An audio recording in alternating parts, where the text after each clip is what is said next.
And welcome everybody to another edition of the GSMC Football Podcast, brought to you by the GSMC Sports Network. As always, I am your host, Kenneth Grunfelder, and it's great to have everybody here on this Tuesday, December 26th. We have a lot to talk about on the show today, but before I get into that, I just want to remind you guys, as always, to tip or donate and get your comments recognized. Make sure to go to the following link, that is streamelements.com/gsmcsportsnetwork./tip. Again, that really helps the show, makes the show more interactive between myself, the host, and you guys, the viewers. Again, that is streamelements.com/gsmcsportsnetwork./tip. And as always, this is displayed on the ticker on the bottom of the show segment down below. So with that, let's get right into what we are going to talk about for today. So we're going to start off the show by talking about last night's game between the Ravens and the 49ers. Ravens winning 33-19, so we'll get into that. We'll talk about the Chiefs game from yesterday as well. Chiefs losing to the Raiders in that, so we'll get into that the second part of the show. In the third part of the show, we'll talk about the Eagles finally winning a game, getting back on track, and in a close one, defeating the Giants 33-25, and then we will talk about the Dolphins-Cowboys game from Sunday as well. I hope everybody had a good Christmas weekend. It was a good weekend, have some time off, spend some time with family and friends to recharge the batteries a little bit. So that was good, and I got to watch some football. Some implications with fantasy, of course, which I'll bring up briefly. And I got my typical 8 wins in the spread pool this week. So but we'll get into the fantasy implications with this game, because that's really what it came down to. So let's get into that. So this game was the two best teams between the Niners and the Ravens. That's what it was going in. And, both teams, same record in their respective conferences, best record in their respective conferences. The Ravens have been playing really well as of late. The Niners, same thing. Ever since they got, Deebo Samuel back and Trent Williams back, they looked like the team that they were in the, first part of the season. Because they had a little bit of a skid, of course. The Ravens, they... from start to finish, dominated this game. And, in the beginning, I shouldn't say from start to finish. From the very beginning, it looked like, oh, this isn't good. Because Lamar Jackson, gets charged with a intentional grounding penalty. And it was from him scrambling and going all the way back into the end zone. And they ended up calling a safety on that. Then the Niners kicked a field goal on their drive. So the Niners were up 5-0. Then the Ravens answered with a field goal to make it 5-3, which, it was a really weird score at one point. Brock Purdy threw a pick. The Niners, so the Ravens punted on their first drive. Then the Niners went down the field. Brock Purdy trying to hit Deebo Samuel gets intercepted by Kyle Hamilton, and it was set up by Purdy connecting with George Kittle for 58 yards. Then the Ravens got a safety. Then the Niners kicked a field goal. So that made it 5-0. And then the Ravens answered with a 8-play, 65-yard drive. 5 minutes of time of possession. Justin Tucker kicking a 28-yard field goal. So that made it 5-3. Then on the next drive, Brock Purdy throws another interception, and that was to Marlon Humphrey. Ravens turned that into a touchdown. That made it 10-5. Gus Edwards from 1 yard out. Then Brock Purdy threw another interception. And that time, again, was to Kyle Hamilton. Ravens kicked a field goal off of that to make it 13-5. Then the Niners were able to get a touchdown. Christian McCaffrey, 39-yard run, and then he got a touchdown from 9 yards out on that. So that made it 13-12. And then the Ravens went 11 plays, 64 yards to kick a field goal. So that made it 16-12. Justin Tucker from 28 yards out. And so that was the end of the first half. Then we go to the second half. Niners punted. Ravens scored another touchdown. Lamar Jackson connected with Nelson Aguilar for a 6-yard touchdown. And that was set up by a Gus Edwards' 39-yard reception, which was a short pass, of course. Well, it was a great play by Lamar, too, scrambling and getting out of it and finding Gus Edwards. And he had a couple of those last night. Then the Niners, another interception. That was to Patrick Queen.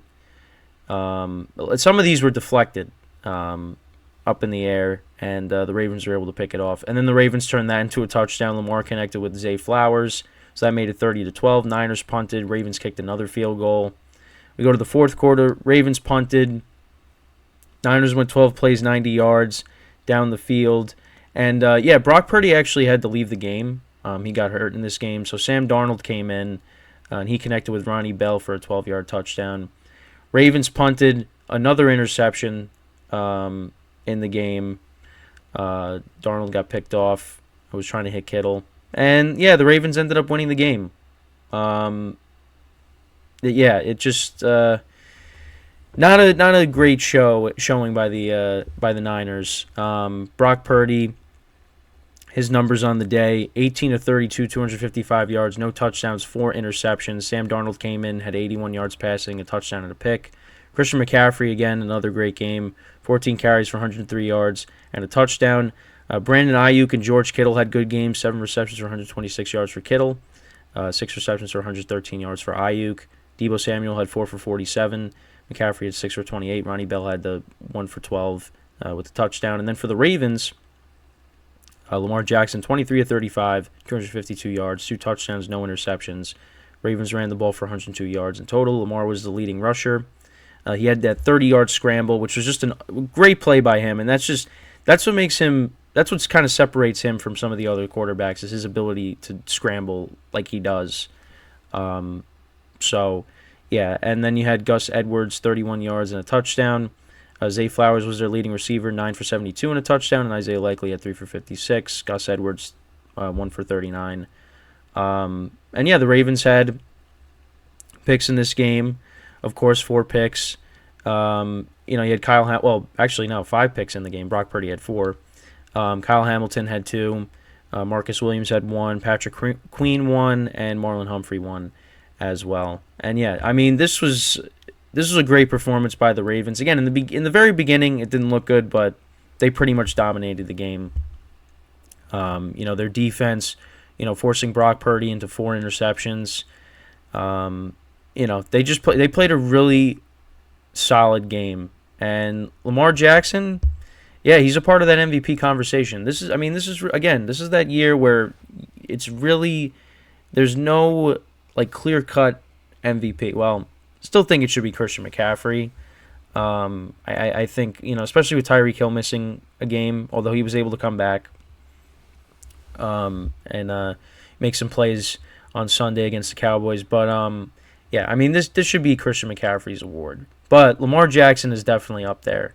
And Brock Purdy, he plummeted after last night. And now all the Brock Purdy haters have come out and they're saying, he's a system QB. You even have Cam Newton tweeting something, with Purdy throwing the 4 picks.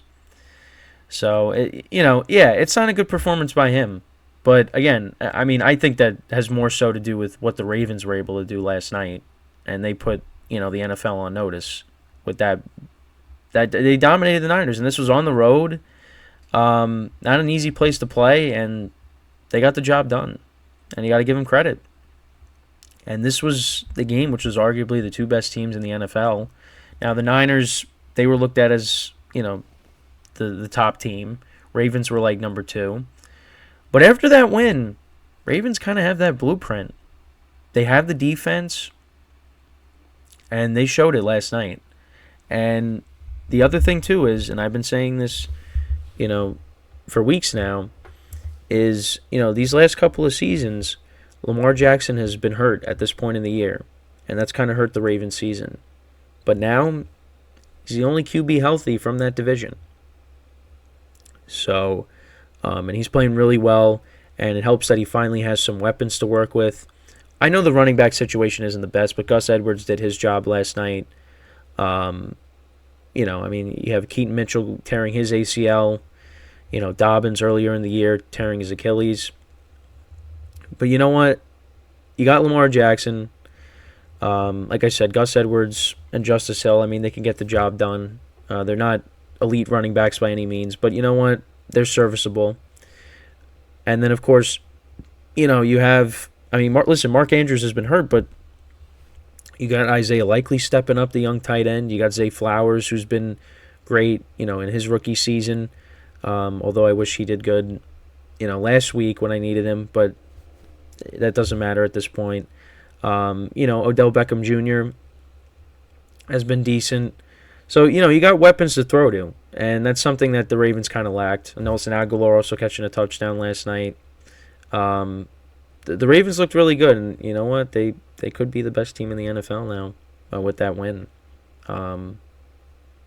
Because I mean, like I said, they might have the blueprint. I mean, they did have the blueprint to beat the Niners last night. So, but I just want to bring up my fantasy matchup briefly. So I was in the playoffs, and I was in 2 leagues. I was still alive, and I lost in both of them. Now, one of them I lost by 20. If we would have started George Pickens, we would have won. But again, he hasn't been great. But of course, he goes off, with Mason Rudolph at quarterback. So the other league. So I was up by 48 going into yesterday's games.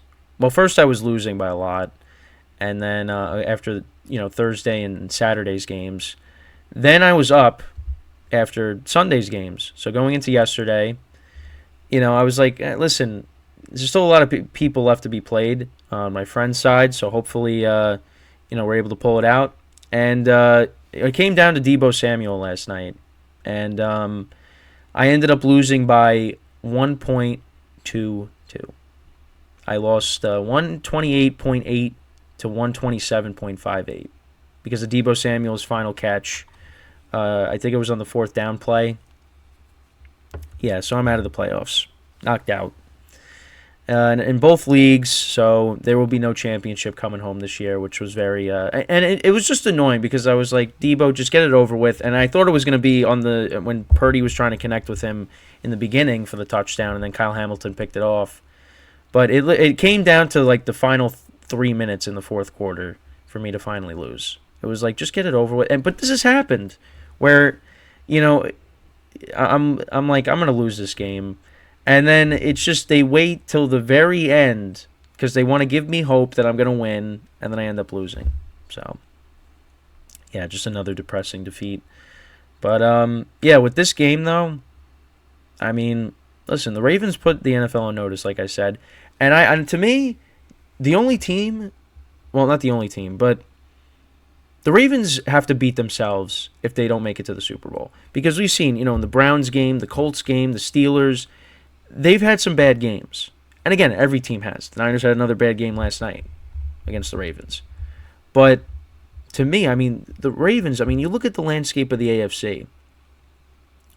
I mean, who's going to beat the Ravens? I don't think, not the Chiefs. We'll see what the Dolphins do next week.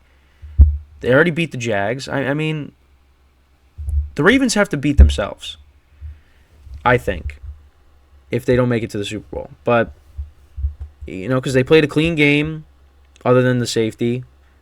Defense played well. I mean, they have the best record in the AFC for a reason. So, but yeah, so Ravens get the win. Niners will rebound, but that was a rough game. So they got to figure some stuff out after that.